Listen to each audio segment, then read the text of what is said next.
Who am I? It's a question as old as humanity. For centuries we've imagined a captain in our heads steering the ship of our lives. But what if there's no captain, no solid self at all? Mulat Tazebew's radical philosophy says the self isn't a thing, but an activity, a process, not a person. When you look for the thinker behind your thoughts, you find only more thoughts. The self, Mulat says, is a verb, not a noun. A loop of perception and thought chasing its own tail. Other thinkers call the self an illusion, but Mulat goes further. Even the brain, the world, and awareness itself are part of the illusion. So what is experience? Mulat calls it a recursive dream, a movie with no audience, just the movie itself. There's no one having the experience, there's only experience happening. This is a profound shift, letting go of the belief in me. Are you ready to see through the illusion? How does the illusion of me begin? Mulat Tazebew points to language. The word I is a spell. Each time we say I think or I feel, we conjure a character. But Mulat argues the words come first. The I is invented by language, not discovered. Like a whirlpool in a river, the self is just what the mind is doing, a process, not a thing.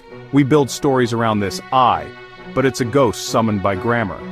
Society runs on this shared illusion, but Mulat isn't saying it's wrong, just that it's a habit of language. When you say, I am walking, you create a walker, but really, there's just walking. The I is an extra layer, a narrative gloss. Mulat invites us to notice how the story of me is constantly being written. What happens if, for a moment, we stop telling it? What's left when the story pauses? Maybe just experience itself. No storyteller required. What if you try to find the self language creates? Look for the one who is looking. Turn your attention inward. You notice thoughts, but where is the thinker? Only more thoughts.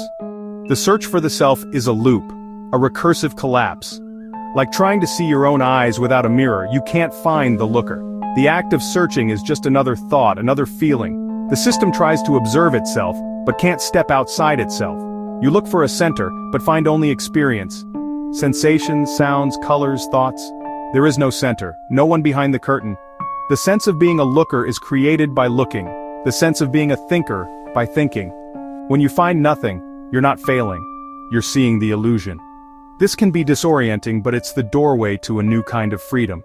Freedom from the burden of being a self. Many traditions say, you are awareness itself. But Mulat Tazebew asks, what if even awareness is part of the illusion? The sense of being aware is just another perception, not the container for experience. There is no container, only contents.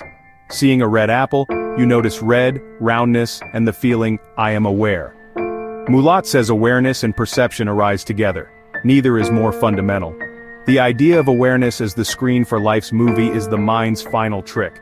If even awareness isn't the answer, what's left?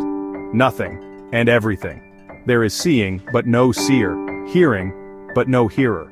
It's all just happening, a spontaneous display. This can't be grasped by logic, only noticed directly. So where does Mulat Tazebew's journey end? There is no dreamer, only the dream.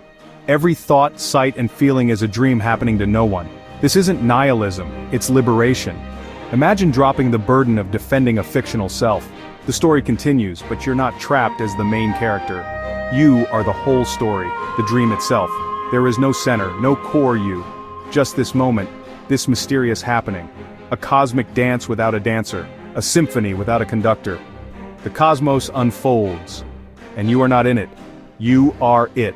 The ultimate shift, seeing there's only the happening and that's enough.